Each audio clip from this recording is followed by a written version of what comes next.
Can Brandin get cooking? We'll find out here with the Week 8 starts of the week right here on the Razzball Fantasy Football Show.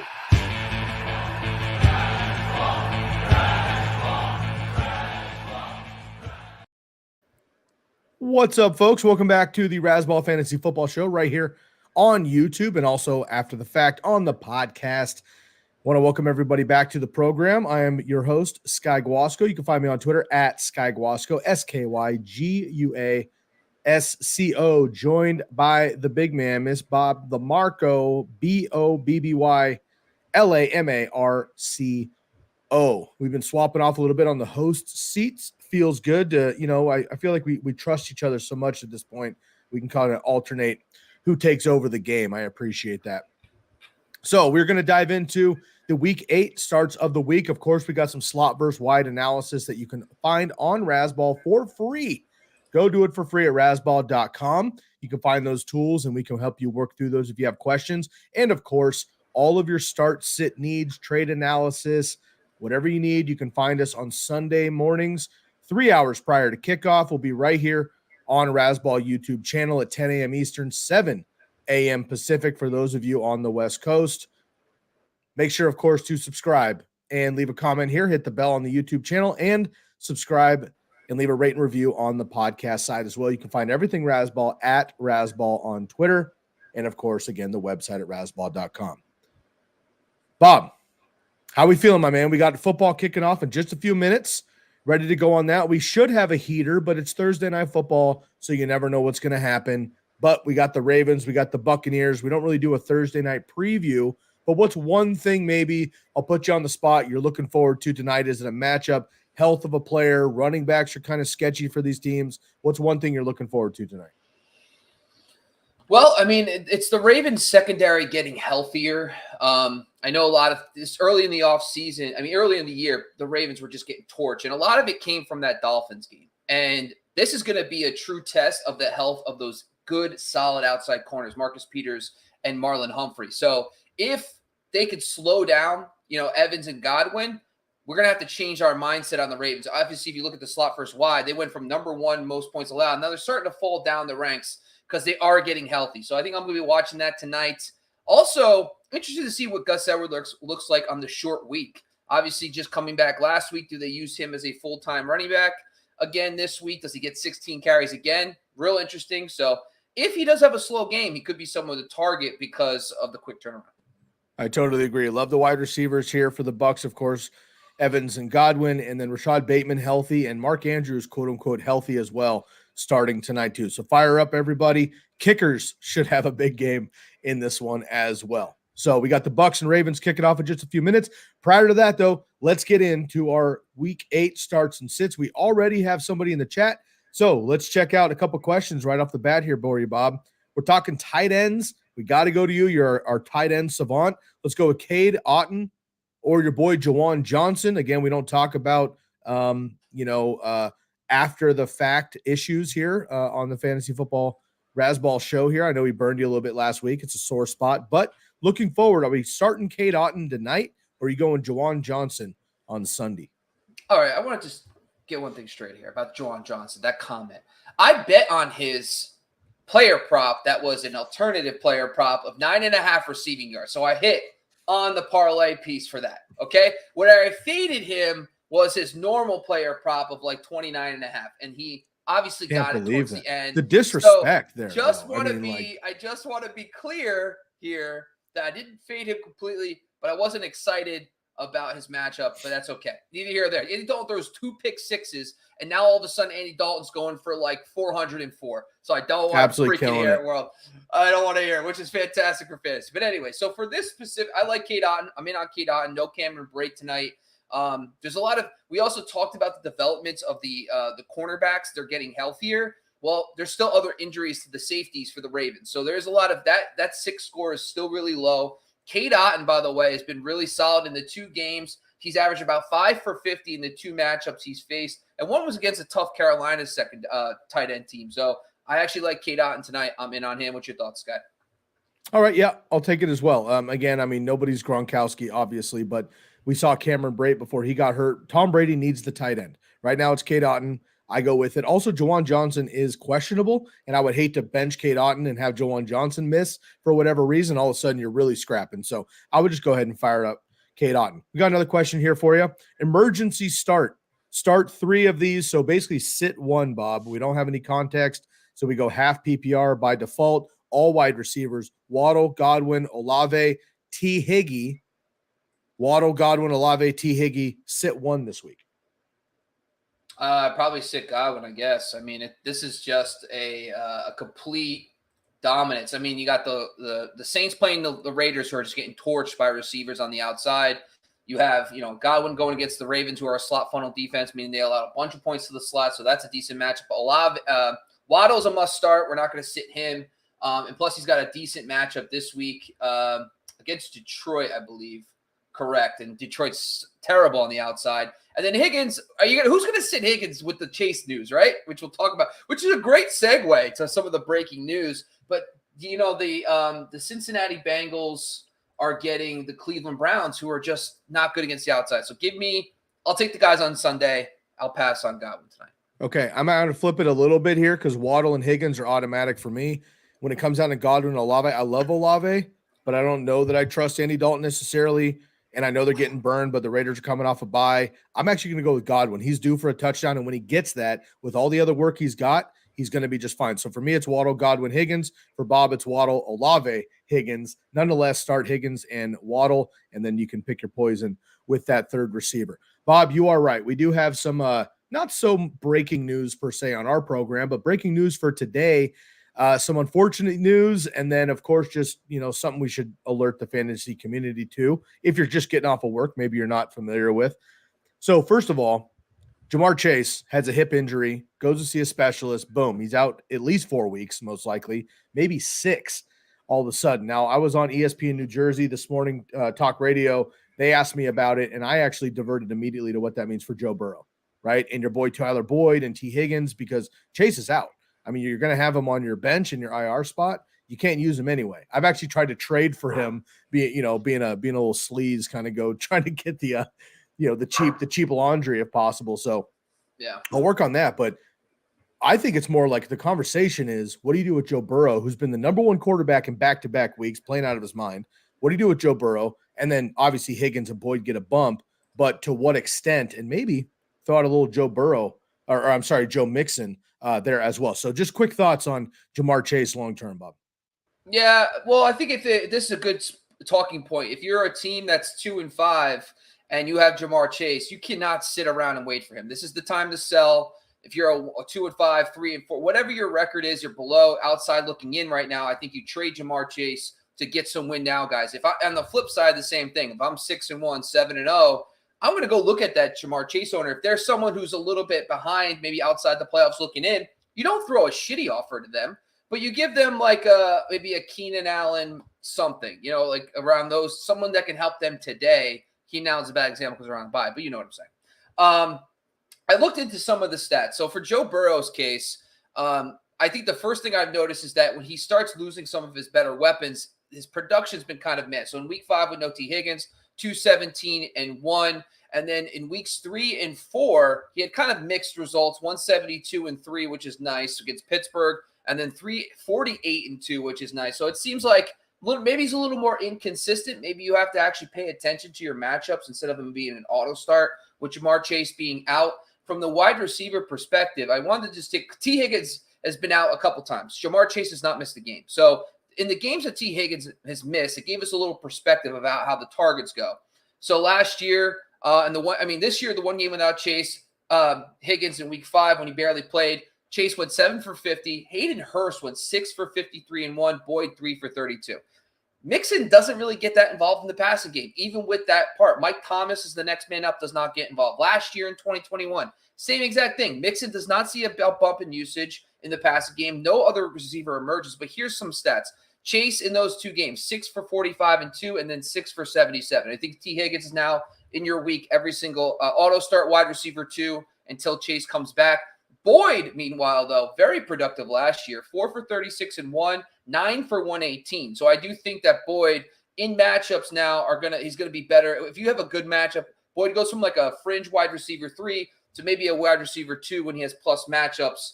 And then finally the tight ends. And I think Hayden Hurst is someone I like because I just brought up the 6 for 53, but last year Uzama 5 for 95 and 2 in one of the games. And then we're not going to mention the other game where he went 0 for 0, but in 2 of the 3 games without Higgins, the tight end emerged. So maybe Hayden Hurst now is someone that you get off waivers, or if you're struggling at tight end and you know a team has a tight end too like Hayden Hurst, maybe you go trade for him as well.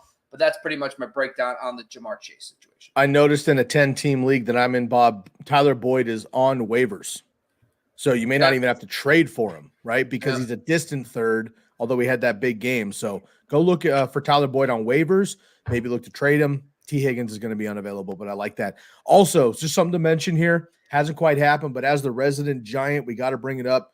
Kadarius Toney, big-time draft pick just 2 years ago, all of a sudden out already with the Giants here. Don't have a full report. I'm not sure if he's not a good clubhouse guy. They got tired of injuries. They don't like players that are super good at running the ball and catching it and are super fast and elusive. Not sure what goes on. Nonetheless, the Chiefs get another weapon. Couple of picks to the Giants. The Giants get rid of Kadarius Toney. Quick thoughts on your Giants moving on from their top draft pick. Yeah, I mean, it's just it's not their guy, right? I mean, the new regime comes in. It's interesting that there isn't talent around us. It's not like the Giants have. I mean, we're David Stills, Marcus Johnson, Darius Slayton are playing on the outside with Wan'Dale on the slot. And by the way, Wan'Dale can't stay healthy. No. So it's just interesting. I mean, granted, the draft capital is nice, but really, I mean, Kadarius Toney is probably going to be the next Tyreek. They were already saying he might be the next Tyreek Hill. Now, from a Kansas City perspective, well, let me finish with the Giants. Wan'Dale is, and you got to go get him. If he's on waivers, go get him. Usually he's picked up, but now I think he's like a solid wide receiver 3 rest of the season. But Darius Slayton now is someone I want to pick up because Golladay is in the doghouse, and the other wide receivers on the outside have not been really that good. And Darius Slayton has emerged over the last few weeks. So I think now long term, Darius Slayton has some value because he has that security as being a starter. On the Kansas City side, I think from long term, Juju's a free agent after this season. So is Mecole Hardman. And MVS has an out after this season. Instead of paying him $25 million over the next 2 years, they have a dead cap hit of only $4 million if they cut him after the season. So you can see a complete flip. But it is a little concerning for Sky Moore. Like, if they thought they had depth at receiver, why would they go get Toney? I mean, maybe it is like, hey, we'll have Sky Moore and Toney for the future, and we don't have to spend all this money in the short term at wide receiver. Maybe that's the case, but it makes me a little concerned about Sky Moore. I don't think Sky Moore is even like on the radar rest of the season now because Toney's there. I want Toney on my team, and here I just thought it would be a good way. He does have the bye to get acclimated, which is nice timing for him, so maybe he can hit the ground running. Here's some guys I would drop for Kadarius Toney. Robert Woods, Chase Claypool, Devin Duvernay, Elijah Moore, Romeo Doubs, Rondale Moore. Those are the kind of guys I would drop for Kadarius Toney because I want that potential upside in this offense. I like it. There's a lot of mouths to feed in Kansas City, as we know. Duvernay, I would probably keep. And on a deeper roster, maybe Romeo Doubs, just because your boy Lazard's a little bit banged up right now. And he could even miss this week. So maybe those two names I would hold on to personally, but the Bob Woods and Claypool, I agree I could move on from. So there you go, folks. Ja'Marr Chase out for 4 to 6 weeks. We will get the full report from Shefty or whomever as soon as possible. But also Kadarius Toney moves over from the Giants to the Chefs. All right, quite an intro. Let's get into it here. We got the starts of the week with the slot versus wide analysis. I am going to kick it off here for us first, and I'm going to go with aforementioned my boy T. Higgy versus the Browns. T. Higgins has always been my guy. I got a special thing for Clemson wide receivers. It goes back forever and forever and forever. Nonetheless, they're all dominant, but also T. Higgins for me was just one of the better wide receivers coming out. He dominated with Cincinnati, and they go out and get Ja'Marr Chase. Everyone thought, well, guess what? He's just as good. He just gets a little bit less volume. But when he gets the volume, he is just fine. He's only got 2 touchdowns on the season. He's been a little bit beat up the last couple of weeks, but he's seen no less than 7 targets all season long, except for week 1 when he only had 2 targets. He got hurt in that game. Otherwise, he's seen 10, 7, 9, 9, and 7. We just mentioned Ja'Marr Chase is out for the next month. Guess what? T. Higgins is that number 1 guy for sure now. And this week, he gets the Cleveland Browns, who are 7th, give up the 7th most fantasy points to the out wide position, 25 per game. and about 84% of their total fantasy points to pass catchers goes out wide. So T. Higgins to me is an automatic. He's only cracked the top 15 wide receivers in PPR just once this season. But I think moving forward, he's got Cleveland, Carolina, a bye week, Pittsburgh, Tennessee. All of those are plus matchups, especially with Joe Burrow playing the way that he is. I want T. Higgins on all my rosters, and I'm definitely starting him this week versus Cleveland. Yeah, and honestly, this to Guy's defense, Sky. I keep saying Guy. Sky's defense. He sent me this last night, so it's not a home. It's not like, oh yeah, duh, of course. No, this is before Jamar Chase news came out. So yep. I do. I was going to say all this with Jamar Chase in the lineup. Yeah, so exactly. So I'm all in on this one too. I'm going to jump out to my next one. It's Brandin Cooks versus the Tennessee Titans. Brandin Cooks, quietly, I was insane. Like, I didn't realize how high I was on Brandin Cooks until he's on every one of my fucking fantasy teams. Sorry, everyone. I just cursed. But he's been so average, it's disgusting. Like, it's so boring. His stats have not been good. Kind of starting to tilt a little bit on Brandin Cooks, but his rest of season schedule really opens up. He has one of the top 5 rest of season schedules. Go check them out on Razzball.com. We have slot versus wide rest of season. The Texans have a very good rest of season. It starts this week against the Titans, who, by the way, allowed the most fantasy points out wide. Now, I don't need an analysis for this, okay? Nico Collins is banged up with a bad knee. Then he should either be limited or out. That means there's more targets going to a guy like Brandin Cooks. And if he can't get it done against the Titans, where I'm not talking about like 6 for 70. I'm talking like a legit game, finds the end zone or goes well over 100 yards with 6 receptions. I need a big performance from Brandin Cooks this week. So this is it. This is it, Brandon. Just like last year with Tyler Boyd after week 4, and I started full tilt and I faded him. But I still have, this is my glimmer of hope for Brandin Cooks. Get it done or get traded. That's how I feel about Brandin Cooks. Absolutely. He's got to get it done. This is definitely going to be the week. Last week I had Alec Pierce, who I'm going to bring up again, but I had Alec Pierce versus Tennessee last week there. So as well, we're picking on the Titans. I think Brandin Cooks is a nice mix there. As mentioned, I'm going to go with Alec Pierce. I know I've mentioned him, I think maybe every week on this program in one way or another. And I know that I'm like just premature a little bit. We haven't seen a big blowout game yet. I do think it's coming, and I think it could happen this particular week. He's going up against the Washington Commanders, who give up the 5th most fantasy points out wide to wide receivers, 26.5 on average. And they're giving up 70% of their total fantasy points to wide receivers out wide. I love to see that. Again, doesn't have a big game yet, but I do think it could come. He's got 6 targets, 9, 7, and 4. And he's got good yardage with that as well. So nice efficiency. Now, of course, we move over from Matt Ryan to Sam Ehlinger. We don't know what we're going to get per se, but Bob, I hope you back me up on this. We haven't talked about it yet, but this is something I was excited to bring up to you on the program because you and I have talked about it over the years. Second stringers, backup quarterbacks, second string, third string wide receivers or whatever, they work together more than the ones do. That just makes sense, right? The starters work with the starters, the backups work with the backups. Oftentimes you see a backup quarterback come in, the starter isn't necessarily as dominant, and the backup guys actually have kind of blow-up games that the general fan looks at and goes, where the hell did that come from? But when you look at the numbers, you're like, oh, they actually practice every single day together. They have the rapport. They know what's going on. Michael Pittman and Sam Ehlinger do not hang out, all right? They might this week, but they don't usually. Alec Pierce and Sam Ehlinger most likely are the guys playing catch every week at practice. So I look at kind of under the veil a little bit. Plus, the Commanders are terrible against the outside. So I'm going to try it again. Alec Pierce is my guy. Bob, your quick thoughts, less on Alec Pierce specifically, but that thought process of maybe the backups and the starters and things like that. Well, I did look at that a little bit. And the one thing I will say is that Alex Pierce did not play. I was looking at that for preseason, and Alex Pierce actually did not play a lot with him in the preseason. It was actually like Michael Strahan, whatever, Strahan, I think forget his name, but and it wasn't Alex Pierce. Alex Pierce, Stratton, yeah. And then Ashland Doolin, Jelani Woods was a guy that I saw a bunch of times. I didn't see a lot of Alex Pierce. Alec Pierce was a bit beat up too in camp, so that might have had something to do with it. But I hear you. Yeah, so I think from that standpoint, I mean, the other thing too is like I'm a little concerned about the rookie quarterback situation. I'm not. It's very hard to expect. The first thing they talked about is that the offensive line's terrible, and they want someone to. And Sam Ellinger brings some type of like mobile QB thing going on, so he's able to move around. So I think that may be the reason why they want someone more mobile, because Matt Ryan's just like a pincushion guy there, getting beat up. So that's why we'll see. I mean, I'm into it. Anyway, let's jump to my next one. DJ Moore against the Falcons. Now, with Moore, it's a good sign. They got 10 targets last week. The first game without CMC and Robbie Anderson in the lineup, he actually plays very well. 7 for 69 and 1 against Tampa Bay. Now, the Falcons allow the second most fantasy points out wide this season, as you can see from the chart.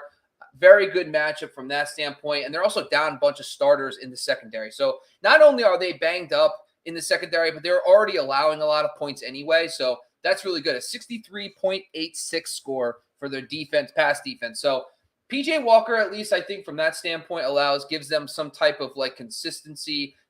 I like the fact that he just throws the ball to DJ Moore and like, let's hope for the best. So I do think I'm into DJ Moore this week, and we'll see how that goes. I like it. I like DJ Moore a lot, and we're again 10 targets, right? We're looking for the availability there, so hopefully it picks up. This next one is 89% gut call and 11% me trying to pull up stats to root for Hunter Renfrow. None of this makes sense. These stats I'm going to tell you, nobody's going to say, oh, good point. I just think it's happening this week. So I wanted to throw him in here, and I need a token slot receiver. So first of all, basic numbers. The Saints are actually about middle of the road. They give up the 15th most fantasy points to the slot, about 12.5 per game. 34% of their fantasy points go to the slot position. So again, above league average, but not too far. So about league average there. However, Hunter Renfrow has played in 2 games out of the last 5 weeks. They had a bye week, and he was out for 2 of those games. But Devontae Adams is a bit sick with the flu. Darren Waller, if he plays, is not 100%. He may sit again. Derek Carr is playing well with what he's got. The Raiders are coming off of a bye. I have to imagine they've noticed that one of their best playmakers on their field is Hunter Renfrow. He hasn't done anything. He doesn't have any red zone targets since week 2. That makes sense when somehow Josh Jacobs is all of a sudden incredible, and you have Devontae Adams on your team now too. All those numbers make sense. However, Devontae's a little bit beat up. If they sell out on the run, which the Saints are good against the run, they sell out on the run, they might have to quick hit, and I think that's going to be Renfrow. And I know that Carr wants that to happen. So for me, a lot of this is a gut call. But if you're looking for a slot receiver, and if you've just been sitting on Hunter Renfrow for weeks, and you have all of the Chargers and all of the Chiefs wide receivers out on bye, not to mention any injuries or anything, Hunter Renfrow I would be comfortable with putting back into my flex position at least. Yeah, I mean, with Devontae Adams dealing with the flu, even if he gets better, he's probably going to still be a little out of it this week. And the Saints, by the way, without Marshawn Lattimore potentially in this game, I just think that they're very banged up. It could be a fun one. I'm actually looking forward to that Raiders-Saints game. That could be a fun fantasy day.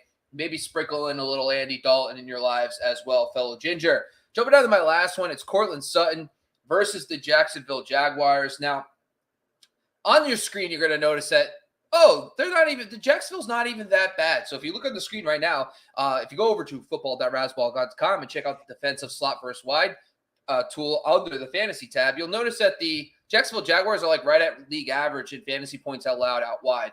So why am I bringing up Courtland Sutton? He's had a ridiculous early season schedule, okay?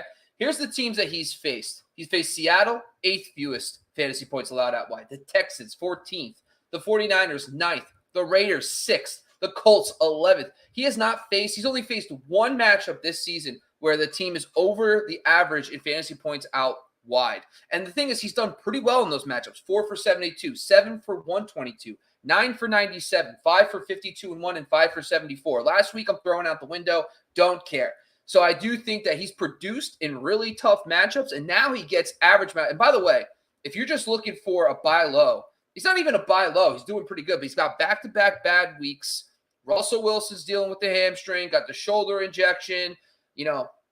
People might not be thinking of Courtland Sutton. I want to go get Courtland Sutton. The rest of season strength of schedule is very good for Courtland Sutton. And I think this week he has a very solid matchup. I think he gets over 100 yards and or scores a touchdown. So I want Courtland Sutton in my lineups. You're on mute there, Chief. Calling for the hundo. I like that. I mean, I've been a big Courtland Sutton guy, and we've seen sprinkles, but not a full sample yet. So I'm into that. Absolutely. Of course. Before we get out of here, of course, we want to make sure that everybody follows us on Razzball on Twitter, right? Razzball at Razzball. Find Bob on Twitter as well, Bobby Lamarco. You can find me, Sky Guasco. Also, make sure to subscribe, hit the bell, and leave a comment. Leave your starts of the week for us right here on the Razzball Fantasy Football YouTube channel. And for those of you on the go, I listen to so many shows every single week on podcasts while I'm working, walking the dog, running errands, doing what I got to do. I'm listening to podcasts all day long. You can catch ours every episode on the Razzball Fantasy Football podcast. Download that anywhere you listen to your favorite podcast. Leave a rate and review, subscribe. We much, much appreciate it. Those 5-star reviews will be read on the air. So we appreciate you being supportive. And of course, Bob, anybody hanging out early, like, look, we got a Sunday kickoff at 6:30 a.m. for those of us on the West Coast. I'll be up. You'll be up. Let everybody know if you're hanging around halftime and you want to maybe have a start-sit question, maybe you have a trade inquiry that you're kind of scratching your head about. You want some professional advice. Where can people go and find us? Yeah, so every Sunday we do a Sunday live show, typically for 3 hours, but because there's a London game, come join us. We'll be jumping on at halftime of the London game. And we sit there and we just answer start-sit questions, but we do more than that. We have everything you need from injuries on the offensive line, defense. We also have information on streamers, starts, but we also talk about weather updates. I mean, we have pretty much everything you need to set your lineups on the Sunday live show on the Razzball Fantasy YouTube channel. That's right. So hit the subscribe button, like, review, all that stuff. But go to the Razzball Fantasy YouTube channel at halftime of the Sunday football game in London, and we'll be there to answer your start-sit questions. Absolutely right. Anything that needs to be perfilized, we are perfilizing. We'll catch you. Enjoy the game tonight. Best of luck this weekend. We'll see you Sunday morning. For Bob, I'm Sky. We are out of here.